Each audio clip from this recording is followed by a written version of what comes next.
Corona ಲಸಿಕೆ ವಿಚಾರದಲ್ಲಿ ಆ ಸುದ್ದಿ ನಿಜಾನ, ಸಿಹಿ ಸುದ್ದಿ ನಿಜಾನ ಹಾಗಿದ್ರೆ ಕೊರೋನಾ ಲಸಿಕೆ ವಿಚಾರದಲ್ಲಿ ಆ ಸಿಹಿ ಸುದ್ದಿ ನಿಜಾನ ಸುಳ್ಳ? ಮುಂದಿನ 71 ದಿನದಲ್ಲಿ ದೇಶದಲ್ಲಿ ಲಸಿಕೆ ಲಭ್ಯ ಆಗುತ್ತಾ ಆಗಲ್ವಾ? ಅಕ್ಟೋಬರ್ ಕೊನೆಯ ವಾರದಲ್ಲಿ ಫ್ರೀ ಲಸಿಕೆ ನಿಜಾನ ಸುಳ್ಳ? ಕೋವಿಶೀಲ್ಡ್ ಲಸಿಕೆಯ ಎಲ್ಲಾ ಪ್ರಯೋಗ ಮುಗಿದಿದೆಯಾ, ಮುಗಿದಿಲ್ವಾ? ಅಸಲಿಗೆ ಕೊರೋನಾ ಲಸಿಕೆ ಬಗ್ಗೆ ಪುಣೆಯ ಸಿರಂ ಸಂಸ್ಥೆ ಹೇಳಿದ್ದಾದ್ರೂ ಏನು? ನಿಮ್ಮ ಪಬ್ಲಿಕ್ ಟಿವಿಯಲ್ಲಿ ಕೊರೋನಾ ಲಸಿಕೆಯ ಅಸಲಿಯತ್ತನ್ನ ನಿಮ್ಮ ಮುಂದೆ ಇಡ್ತಾ ಇದ್ದೀವಿ. ಕೋವಿಶೀಲ್ಡ್ 73ರ ಕಹಾನಿ ಇದು. ಅಂದ್ರೆ 73 ದಿನ ಅಂತ ಹೇಳ್ತಾ ಇದ್ರು. ಅದರ ಕಹಾನಿಯನ್ನ ಹೇಳ್ತಾ ಇದೀವಿ. ಅದು ಆಗಲ್ಲ ಅಂತ ಹೇಳ್ತಾ ಇದ್ದಾರೆ. ಲಸಿಕೆ ಉತ್ಪಾದಿಸಲು ಸಿರಂಗೆ ಕೇಂದ್ರ ಅನುಮತಿಯನ್ನ ಕೊಟ್ಟಿದೆ ನಿಜ. ಭವಿಷ್ಯಕ್ಕಾಗಿ ಲಸಿಕೆ ಸ್ಟಾಕ್ ಮಾಡಲು ಕೇಂದ್ರದ ಗ್ರೀನ್ ಸಿಗ್ನಲ್ ಅನ್ನ ಕೂಡ ಈಗ ನೀಡಿದೆ.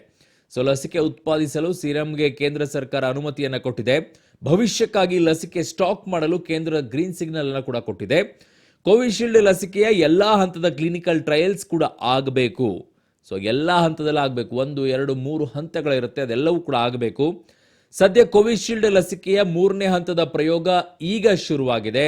ಅದು ಮುಗಿಯಕ್ಕೆ ಮಿನಿಮಮ್ ಅಂದ್ರೂ 3 ತಿಂಗಳು ಬೇಕು ಸಾಮಾನ್ಯವಾಗಿ. ಇಲ್ಲಾಂತಂದ್ರೆ ಬೇರೆ ಬೇರೆ ಸಮಯದಲ್ಲಿ ಅದು 1 ವರ್ಷ 2 ವರ್ಷ ಆಗುತ್ತೆ. ಆದರೆ ಈಗ ತುಂಬಾ ಅರ್ಜೆನ್ಸಿ ಇರೋದ್ರಿಂದ ಅದು 3 ತಿಂಗಳಾದ್ರೂ ತಗೊಳ್ಬಹುದು, 4 ತಿಂಗಳಾದ್ರೂ ಕೂಡ ಮಿನಿಮಮ್ ಅಂದ್ರೂ ತಗೊಳತ್ತೆ ಅಂತ.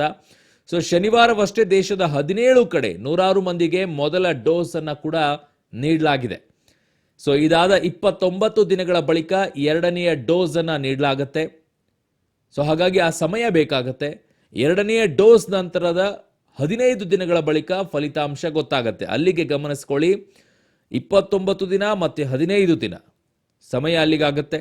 ಕೋವಿಶೀಲ್ಡ್ ಔಷಧಿ ಸರಿ ಇದೆಯೋ ಇಲ್ವೋ ಅನ್ನೋದು ಕೂಡ ಸ್ಪಷ್ಟವಾಗುತ್ತೆ. ಯಾವಾಗ 29 ದಿನ ಪ್ಲಸ್ 15 ದಿನ ಅಂದ್ರೆ ಅಲ್ಲಿಗೆ 45, 50 ದಿನಗಳಾಯ್ತು. ಇದೆಲ್ಲ ಮುಗಿಯೋಕೆ ಕನಿಷ್ಠ 73 ದಿನಗಳು ಬೇಕಾಗತ್ತೆ. ಎಲ್ಲಿಗೆ? ಇದೊಂದು ಪ್ರಯೋಗ ಮುಗಿಯೋಕ್ಕೆ. ಈ ಔಷಧಿ ಪ್ರಯೋಗ ಯಶಸ್ವಿಯಾದಲ್ಲಿ ಡ್ರಗ್ ಕಂಟ್ರೋಲ್ ಬೋರ್ಡ್ ಅನುಮತಿಯನ್ನ ನೀಡಬೇಕಾಗತ್ತೆ. ಬಳಿಕವಷ್ಟೇ ಕೋವಿಶೀಲ್ಡ್ ಲಸಿಕೆ ಮಾರುಕಟ್ಟೆಗೆ ಬಿಡೋಕ್ ಸಾಧ್ಯ. ಇದನ್ನ ಸಿರಂ ಸಂಸ್ಥೆ ಹೇಳ್ತಾ ಇದೆ. ಹಾಗಾಗಿ ಅವ್ರು ಹೇಳಿರುವಂತ 73 ದಿನಗಳ ಈ ಪ್ರಯೋಗಕ್ಕೆ ಬೇಕಾಗಿರೋದೇ ಲಸಿಕೆ ಬರೋಕ್ಕೆ ಟೈಮು ಅಂತ ಹೇಳಿ. ಬಟ್ ಆ ಪ್ರಯೋಗದಲ್ಲಿ ಏನಾಗತ್ತೆ ಏನಿಲ್ಲ ಇವೆಲ್ಲವೂ ಕೂಡ ಫಲಿತಾಂಶಗಳಾಗಬೇಕು, ಜೊತೆಗೆ ಅನುಮೋದನೆ ಕೂಡ ಕೊಡಬೇಕು. ತುಂಬಾ ಟೈಮ್ ತಗೊಳುತ್ತೆ. ಮಿನಿಮಮ್ ಅಂದ್ರೆ 3-4 ತಿಂಗಳು 5 ತಿಂಗಳಾದ್ರೂ ಟೈಮ್ ತಗೊಳುತ್ತೆ. ಅಂದ್ರೆ ಡಿಸೆಂಬರ್ ಅಷ್ಟೊತ್ತಿಗೆ ಆಗಬಹುದು ಅಂತಿದ್ದಾರೆ. ಬಟ್ 73 ದಿನಕ್ಕೆ 2 ತಿಂಗಳು 15 ದಿನಕ್ಕೆ ಬಂದುಬಿಡುತ್ತೆ ಅಂತ ಅನುಮಾನ ಅನ್ನೋದನ್ನ ಸಿರಂ ಸಂಸ್ಥೆನೇ ಹೇಳ್ತಾ ಇದೆ.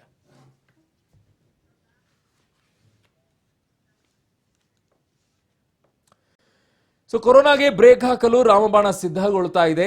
ವರ್ಷಾಂತ್ಯಕ್ಕೆ ಮಹಾಮಾರಿ ಕೊರೋನಾಗೆ ಲಸಿಕೆ ಸಿಗುತ್ತೆ ಅಂತ ಕೇಂದ್ರ ಆರೋಗ್ಯ ಸಚಿವ ಡಾಕ್ಟರ್ ಹರ್ಷವರ್ಧನ್ ಕೂಡ ಈ ವಿಚಾರವನ್ನು ಹೇಳಿದ್ದಾರೆ.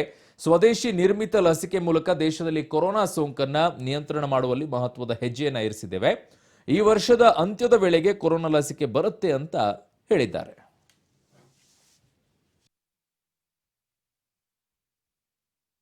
काफी तेजी से सफलता की ओर बढ़ रहे हैं. जो क्लिनिकल ट्रायल्स में हमारे वैक्सीन कैंडिडेट्स पहुंच गए हैं. एक वैक्सीन कैंडिडेट जो है वो क्लिनिकल ट्रायल के 3rd फेज में पहुंच गया है. और हमें, जैसा मैंने कहा कि इस साल के अंदर ही हमें पूरा विश्वास है कि हमें सारे ट्रायल्स कंप्लीट होने के बाद एक इफेक्टिव वैक्सीन देश की और दुनिया की जनता को बचाने के लिए उपलब्ध होगी.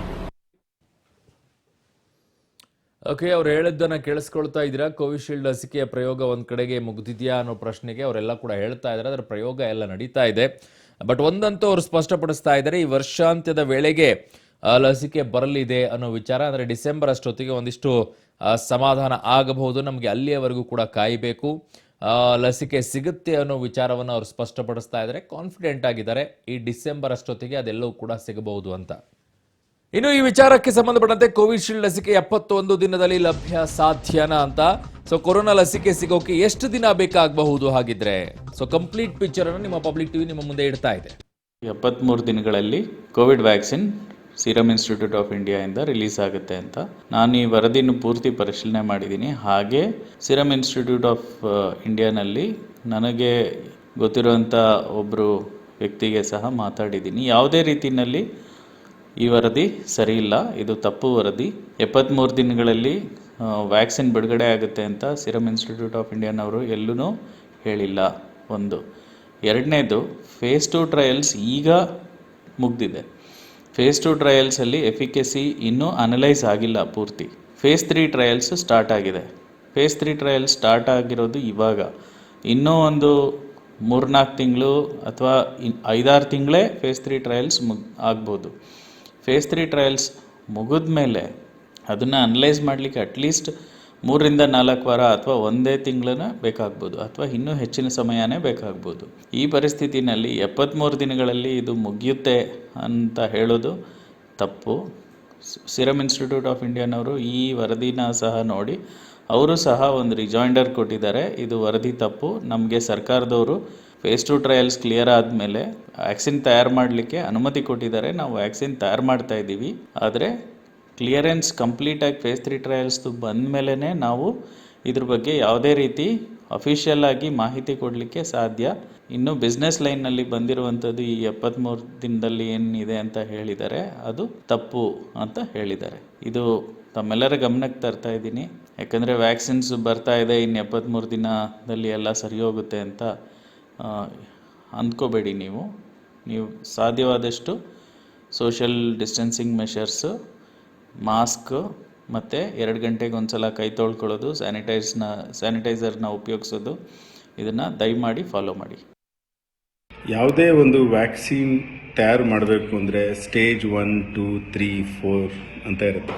ಈ 1 ಮತ್ತು 2 ಏನು ಹಂತಗಳಿರುತ್ತೆ ಇದು ಬಹಳಷ್ಟು ಮಹತ್ವವಾದ್ದು.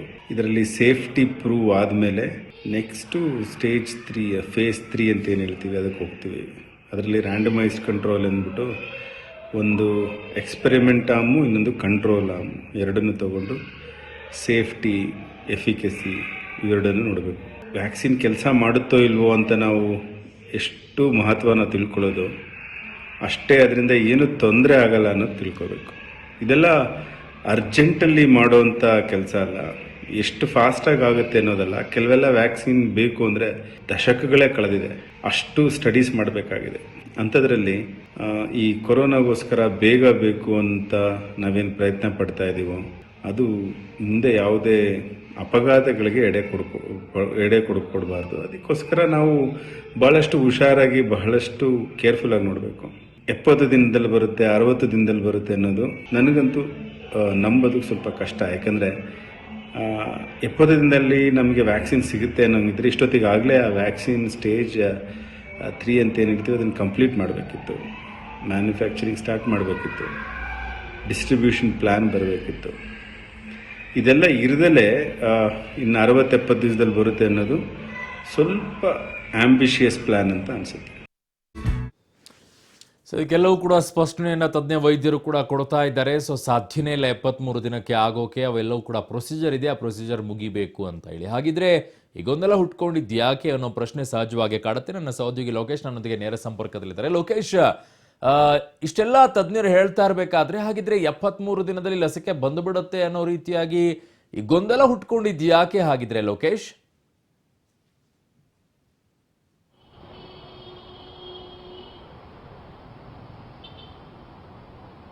ಹಲೋ,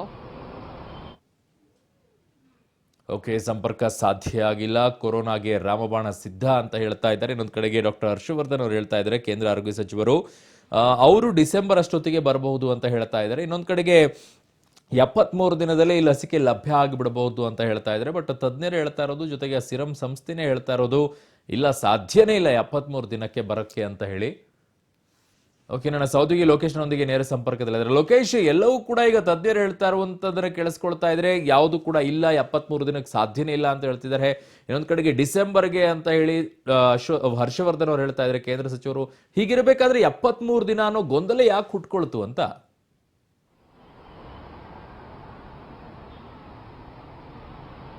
ಅರುಣ್, ಇಲ್ಲಿ 73 ದಿನದಲ್ಲಿ ಇನ್ನ ಕೊರೋನಾ ಲಸಿಕೆ ಲಭ್ಯ ಆಗುತ್ತೆ ಎನ್ನುವಂತ ಸುದ್ದಿ ಹರಿದಾಡ್ತಾ ಇದ್ದಂಗೆನೆ Serum Institute of India Pune ಮೂಲದ ಸಂಸ್ಥೆ ಒಂದು ಸ್ಪಷ್ಟವಾದಂಥ ಒಂದು ಪ್ರತಿಕ್ರಿಯೆಯನ್ನು ಕೊಡುತ್ತೆ. ಈ ರೀತಿ 73 ದಿನದಲ್ಲಿ ಲಸಿಕೆ ಲಭ್ಯವಾಗೋದಿಲ್ಲ, ಅದು ಲಭ್ಯ ಆಗಬೇಕು ಅಂತಂದ್ರೆ ಇನ್ನೂ ಸುಮಾರು ಒಂದು 3-4 ತಿಂಗಳು ಬೇಕಾಗುತ್ತೆ ಅಂತ ಹೇಳ್ತಾರೆ. ಯಾಕೆ ಈ ರೀತಿ ಒಂದು ಉದ್ಭವ ಆಯಿತು ಅಂತಂದ್ರೆ, ಸ್ಟೇಜ್ 3 ಅಂದ್ರೆ ಒಂದು ಲಸಿಕೆಯನ್ನು ಕಂಡುಹಿಡಬೇಕಾದ್ರೆ ಸ್ಟೇಜ್ 1 ಟ್ರಯಲ್ ಇಂದ ಹಿಡಿದು ಸ್ಟೇಜ್ 5 ವರೆಗೂ ಟ್ರಯಲ್ ಮಾಡಬೇಕಾಗತ್ತೆ. ಈಗ ಆ ಒಂದು ಸಂಸ್ಥೆ ಮಾಡಿರೋದು ಸ್ಟೇಜ್ 2 ಮಾಡಿದೆ. ಸ್ಟೇಜ್ 2 ಟ್ರಯಲ್ ಆಗಿದೆ. ಸ್ಟೇಜ್ 2 ಟ್ರಯಲ್ ಆದ ನಂತರ ಸರ್ಕಾರದ ಅನುಮತಿಯನ್ನು ಕೂಡ ಪಡೆದಿದೆ. ಸರ್ಕಾರದ ಅನುಮತಿ ಪಡೆದ ಹಿನ್ನೆಲೆಯಲ್ಲಿ ಇನ್ನು 73 ದಿನದಲ್ಲಿ ಸಿಗುತ್ತೆ ಎನ್ನುವಂತ ಒಂದು ಗೊಂದಲ ಮತ್ತೆ ಇದು ಓಡಾಡ್ತಾ ಇರತಕ್ಕಂಥದ್ದು. ಹಾಗಾಗಿ ಅದಕ್ಕೊಂದು ಸಂಸ್ಥೆಯನ್ನು ಕೂಡ ತೆರೆ ಎಳೆದಿರ್ತಕ್ಕಂಥದ್ದು. ಸ್ಟೇಜ್ 3 ಟ್ರಯಲ್ ಆದ ನಂತರ ಸ್ಟೇಜ್ 3 ಟ್ರಯಲ್ನಲ್ಲಿ ಸುಮಾರು 4 ತಿಂಗಳ ಕಾಲ ಅದಕ್ಕೆ ಪ್ರಯತ್ನ ಪಡಬೇಕಾಗತ್ತೆ ಆ ಒಂದು ಲಸಿಕೆಯನ್ನು ಪತ್ತೆ ಮಾಡೋದಕ್ಕೋಸ್ಕರ. ಸ್ಟೇಜ್ 3 ಆದಮೇಲೆ 4, 5 ಈ ರೀತಿ ಮಾಡಿದ್ದಾದ ನಂತರ ಅಲ್ಲಿ ಕೂಡ ಸ್ಪಷ್ಟವಾದ ಪರಿಶೀಲನೆ ನಡೆಸಿ ಪ್ರಯೋಗಗಳನ್ನು ಮಾಡಿ ನಂತರ ಲಸಿಕೆಯನ್ನು ಮಾರಾಟಕ್ಕೆ ಬಿಡುಗಡೆ ಮಾಡಬೇಕಾಗತ್ತೆ.